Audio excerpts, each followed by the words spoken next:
Alec is going to speak to us a bit about giving. He's our Stewardship Committee Chair this year and vestry member as well.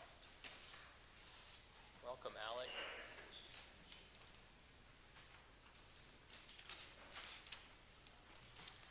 Good morning. Thank you for allowing me the time to talk with you today. It is an honor to be asked to speak with you. My name is Alec Shipley, and I've been attending St. James for a little over a decade, though I remember occasionally coming here as a child. My wife Nancy and her family attended the academy, and I have a wonderful little granddaughter named Porter, who's now a young foxhound. I've been asked to speak with you today to share my giving story as a member of the vestry and as the chair of the Stewardship Committee. As you may have heard, we're doing things a little bit differently this year. We're being asked to think about why we give, what it means to be generous. And so in this Lenten season, I'm using this time of reflection to consider my relationship to God. This might not at first seem like two connected ideas, giving and a personal relationship, but I would argue that they are deeply connected.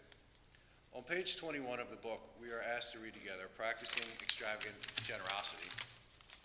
In the chapter entitled Partnering with God, the author Robert Schneze makes the point that generosity becomes the tool that God uses to draw us closer to God. I have given that a lot of thought, and to me this means that a relationship involves a two-way street. Because I have, in so many ways, received true blessings in my life from God, it only makes sense that I contribute back what I can. By doing this, I enrich my relationship with Him. Somebody once told me that a good marriage is not 50-50, but it is 100-100, because it is in the giving of love and support that makes it wonderful, rather than the receiving, though the receiving is often what we need. This is not specific to any one religion or faith. It is simply a foundational truth.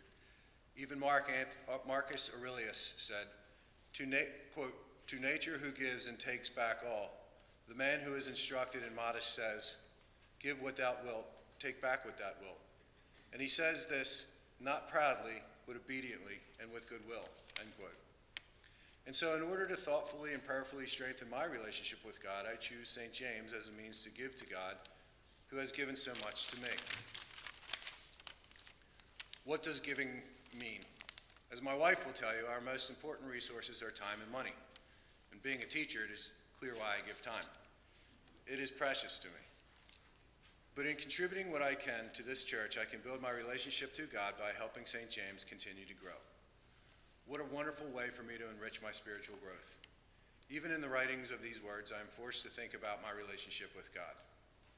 But in a real way, if I can help this ministry grow in ways like, for example, increasing the outreach to the academy, not only am I building my own relationship with God, but I'm facilitating the spiritual growth of my granddaughter and the children who go to school here.